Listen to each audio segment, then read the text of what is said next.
numbers wise at all times. Mm-hmm. Well, we got the monthly market update for April. Steven's probably going to bring that up. I don't know if he's going to do that now or after the fact. Here we go. It's right there. So I should know better. I should know better than to question that.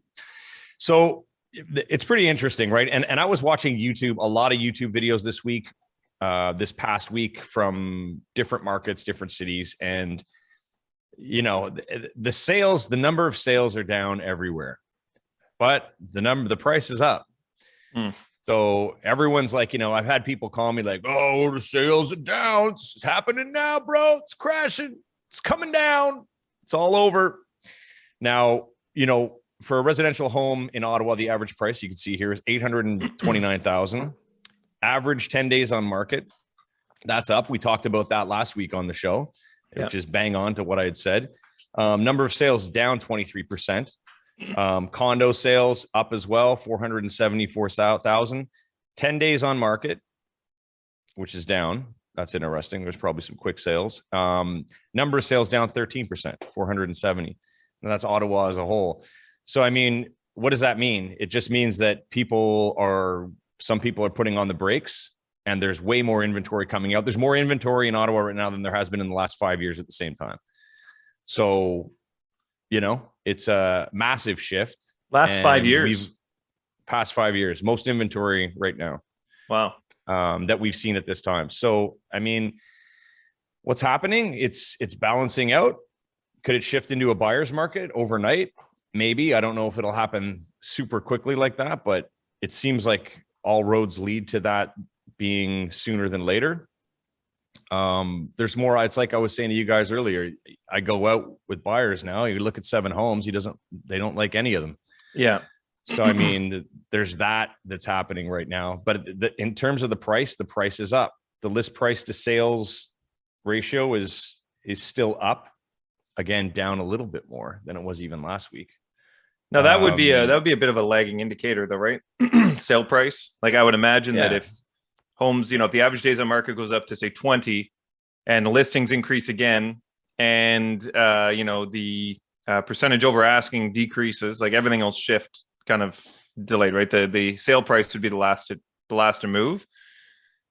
But what do you think? What do you think is causing, why now are people listing all their homes? Obviously, COVID was the last 2 years, so there's probably a lot of people that didn't want people tramping through their homes and didn't want to deal with moving during COVID and so on. But what other indicators do you think, or what other factors would be in there that would cause it to be the highest in 5 years?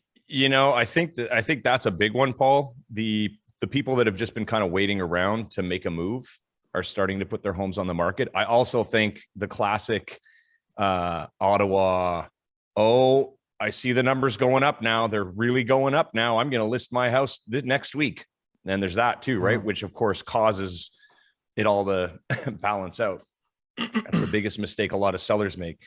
But I think overall there's that. I think the rates, people are afraid that the market's going to drop and that they're not going to get the same kind of values they would for their house anymore. I think there's a little bit of fear in that. But yeah, I honestly think the biggest factor is that a lot of people that wanted to sell over the last couple of years, like you said, are just deciding to do it now. And they're realizing also that there's more options for them.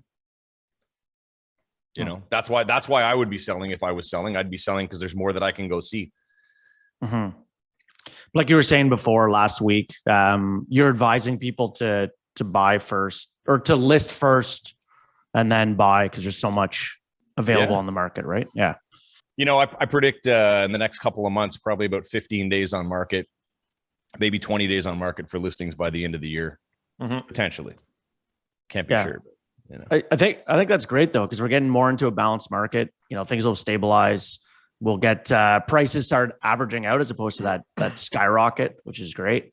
It's just getting more back into being able to get conditions, not having to rush through everything, but more strategically having to strategically list or strategically buy. If you're having to sell your home and put more thought into it, then it's just going to fly off the shelf on you. Well, yeah, man. And that's the thing. Like I have an amazing listing right now in Orleans and it hasn't sold pretty yet. Gangbusters. It's beautiful. Thanks. And how could you not buy it? It's on Glenlivet. How could a Scotch drinker not get that? And it's got a fountain. Like it looks like it's Glenlivet fountain. That's what it should be. But yeah, it's beautiful. And we listed it at market value. We've only had about six showings come through. Like, I mean, I'm being totally transparent here. Like, why not?